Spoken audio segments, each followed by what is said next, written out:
안녕하세요. 네, 오늘도 어김없이 이용구입니다. 이번 시간에는 지난번에 저희가 매출에 대한 항목들을 저희가 살펴봤는데요. 점포 권리양도 계약하기 전에 반드시 확인해야 할 항목, 오늘은 비용에 대한 부분을 말씀드리도록 하겠습니다. 지난번 시간에 저희가 매출에 대한 것 가장 중요하죠. 왜냐면 장사는 돈을 벌기 위함이니까 당연히 매출이 얼마냐가 굉장히 중요한데 사실은 이것보다 더 중요한 것이 있습니다. 결국엔 순수익인데요. 우리가 비용이 얼만큼 들어가느냐에 따라서 매출은 정해져 있으면 그 비용이 얼마가 투입이 되냐에 따라서 매출과 비용을 빼면 순수익이 나오겠죠. 그래서 우리는 중요한 점은 뭐냐면 매출이 얼마냐가 중요한 것이 아니라 내 손에 쥐어지는 순수익이 얼마냐가 이게 가장 중요한 일입니다. 그래서 아무리 매출이 1억이 오른다고 하더라도 순수익이 500만 원이라면 5천만 원을 팔았을 때 순수익을 1천만 원 버는 것이 당연히 더 중요한 거라고 우리가 보겠습니다. 그래서 그래서 비용이 얼마가 나가느냐에 따라서 순수익이 결정이 되기 때문에 이 비용은 굉장히 중요한 장사에 있어서의 항목이라고 볼 수 있습니다. 그래서 일단 비용 큰 것부터 저희가 한번 말씀을 드려볼게요. 일단 재료비예요. 가령 음식점으로 우리가 봤을 때, 또 어떤 판매점, 뭐 정관장이라든지, 또 아이스크림 매장이라든지, 또 액세서리라든지, 어쨌든 이렇게 로드샵에서 물건을 팔고 있는 곳들은 재료비가 가장 큰 비용입니다. 그래서 재료비가 얼마 정도 나가는지, 또 그 재료비가 매출 대비해서 몇 퍼센트 정도의 비중을 차지하고 있는지를 반드시 확인할 필요가 있습니다. 단 여기서 이 재료비라는 것은 사장님의 철학이라든지 아니면 사장님의 재료를 구입하는 이 능력에 따라서 매출에 대한 재료 비율이 다를 수밖에 없고요.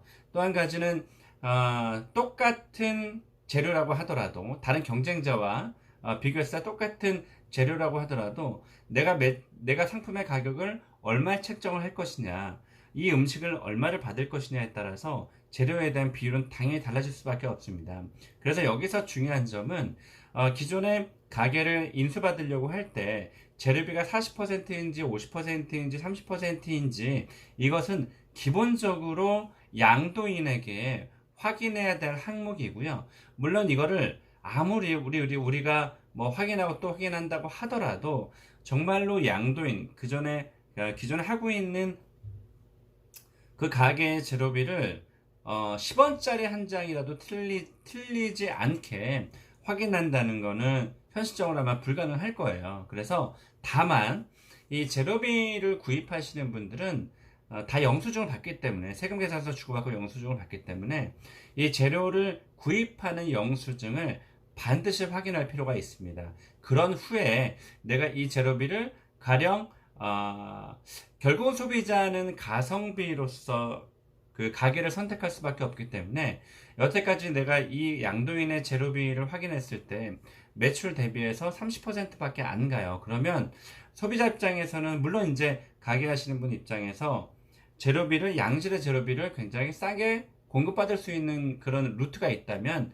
재료비가 30%든 25%든 상관없겠죠. 상관없는 게 아니라 굉장히 똑똑하게 운영을 하시는 거죠. 소비자가 저항심만 없다면. 그런데 내가 그 가게를 인수받았을 때 이거 재료비가 30%면 소비자 입장에서는 가성비가 좀 떨어질 수 있겠다. 나는 5%를 더 투입을 하겠다. 10%더 투입을 하겠다. 사실 양질의 재료를 양이 됐든 또 질이 됐든 좋은 것을 투입하는 것에 따라서 소비자의 만족도는 크게 올라가기 때문에 어찌됐든 간에 지금 그 가게를 양수를 받는 입장에선 현재 재료비율이 얼마인지 굉장히 중요합니다. 그래서 우리가 앞으로 이것을 개선할 것인지, 예를 들면 재료비가 너무 생각보다 높아서 떨어뜨릴 수가 있는 것인지, 상품의 가격은 그대로 두고 재료비를 떨어뜨릴 수 있는 것인지, 아니면 이거보다 지금도 상태가 굉장히 좋지만 내가 5%의 재료를 더 쏟아 부으면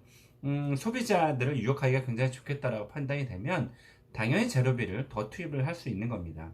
그리고 두 번째는 인건비입니다. 인건비는 음식점으로 따졌을 때는 제가 항상 말씀드리는 것은 매출 대비해서 인건비가 20%가 넘지 않게 계산을 하셔야 된다. 그런데 뭐 한정식집이라든지 아니면 어떤 뭐 그 음식 아이템들은 인건비율이 20%가 넘는 경우도 있습니다. 근데 그것은 뭐 매출이 굉장히 높아서 매출에 대한 수익률이 10%밖에 안 나온다고 하더라도 매출이 굉장히 높아서 예를 들면 뭐 매출이 3억이에요. 그런데 그 매출 대비 수익률이 10%면 3천만 원이니까 그것도 적은 숫자는 아니죠.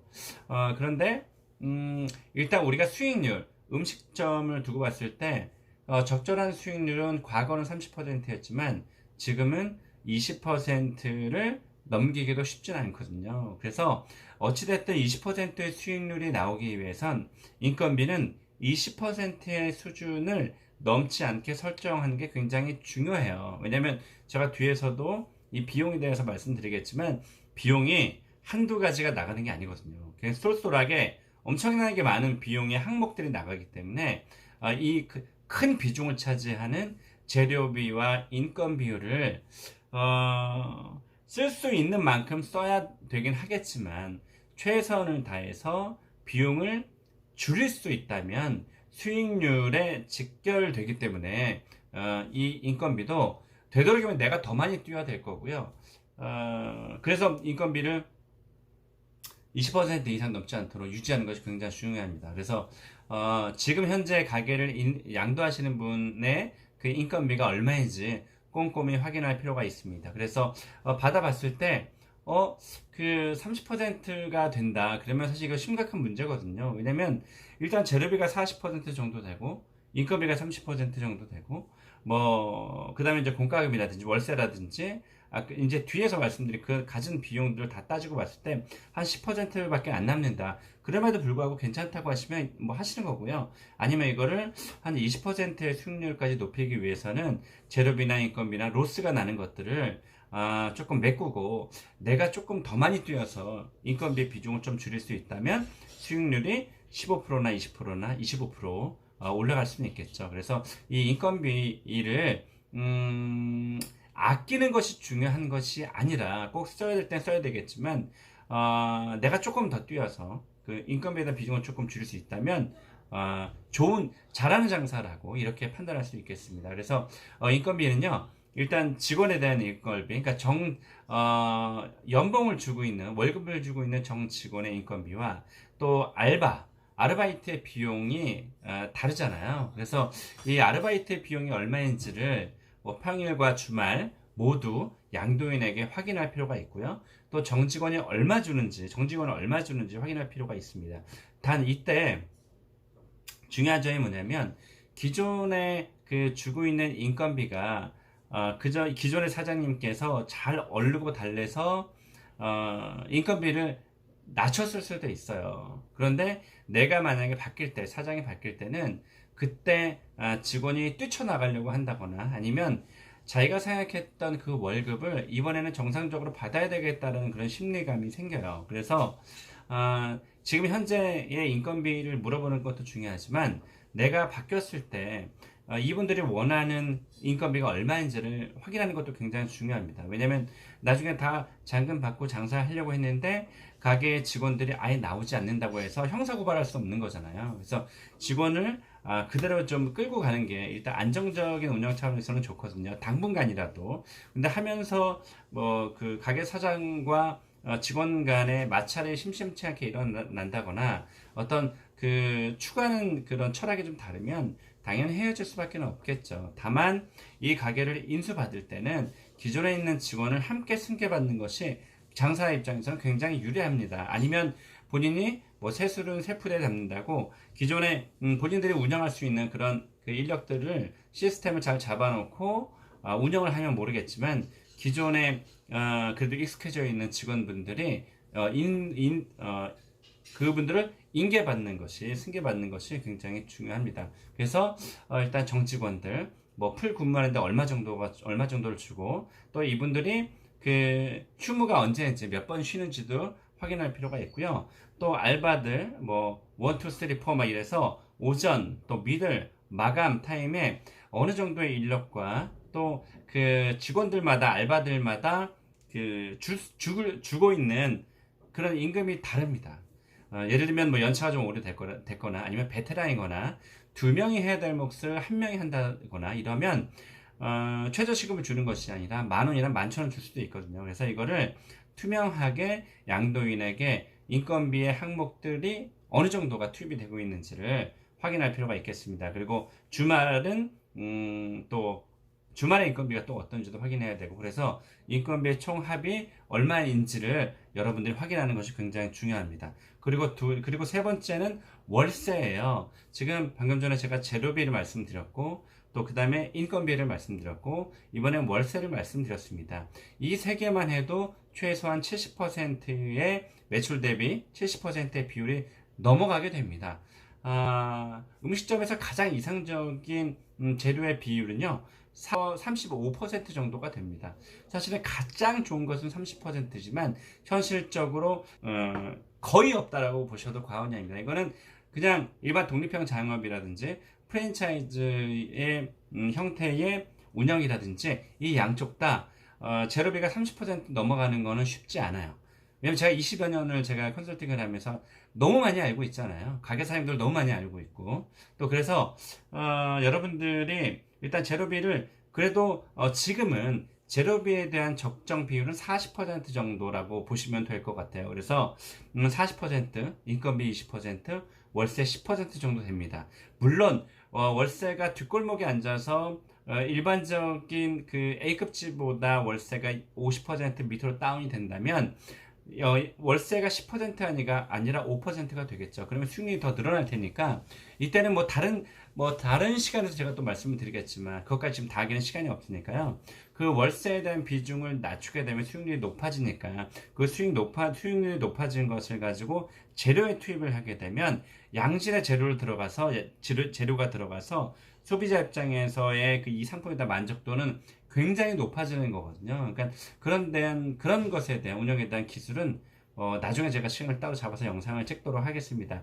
어찌 됐든 다시 돌아가서 월세의 포션을 한 10% 정도 이하로 낮추셔야 됩니다. 그래야만 재료비 40%, 인건비 20%, 월세 10%에서 70%가 돼요. 그리고 나머지에 또 적지 않은 10% 이상 들어가는 비용들이 또 있기 때문에 여러분들이 이 월세에 대한 비중이 얼마 정도 되는지를 확인하셔야 됩니다. 그래서 월세가 정확히 얼마인지 확인할 필요가 있는데, 이때 중요한 것은 제가 다른 영상에서도 항상 말씀드렸지만 이 월세는 기존에 장사하시는 분과 임대인, 그러니까 건물주죠. 임대인과 현재 임차인 간의 관계에서의 월세지, 내가 제3자가 이 가게를 인수인계 받고 새로운 임대차 계약할 때의 월세가 아니라는 점을 반드시 여러분들이 기억하셔야 돼요. 그래서 양도하시는 분에게 왜냐면 이게 월세가 300이었는데 사람이 바뀔 때 나뿐만이 아니라 다른 사람, 기존에는 그 기존의 임차인을 보고 너무 성실하고 착하고 오래됐으니까 300만 원의 월세를 줬지만 사람이 바뀔 때는 500만 원을 줄 수 있거든요. 기존의 정 때문에 300만 원을 줬던 거죠. 그래서 내가 인수받을 때는 500만 원이 될 수 있으면 그러면 벌써 임대료에 대한 매출 대비 임대료에 대한 비중이 높아지기 때문에 반드시 내가 받을 때에 내가 임대차 계약할 때 월세가 얼마인지를 확인할 필요가 있습니다. 그래서 월세, 그 다음이 중요한 게 관리비예요. 처음 장사하시는 분은 이 관리비에 대한 그 항목을 잘 모르셔서 그 기존에 장사하시는 분에게 월세만 물어봤지 관리비는 절대 물어보지 않습니다. 관리비가 또 뭔지도 몰라요. 그거는 공동관리비예요. 공동관리비. 그래서 건물주가 정액적으로 한 달에 얼마, 몇십만 원, 몇백만 원 부과할 수도 있고요. 정률적으로 그 한 건물에 나오는 공동관리비에서 평수, 규모를 대비해서 n분의 1로 해서 당신에게 몇 퍼센트의 비율을 부과한다라는 이 정률적인 관리비가 있어요. 그래서 재료비, 인건비, 월세 관리비가 아주 기본적인 그 비용이에요. 그래서 가장 크기도 하고요. 그래서 이 비용을 얼마인지를 여러분들이 확인할 필요가 있습니다.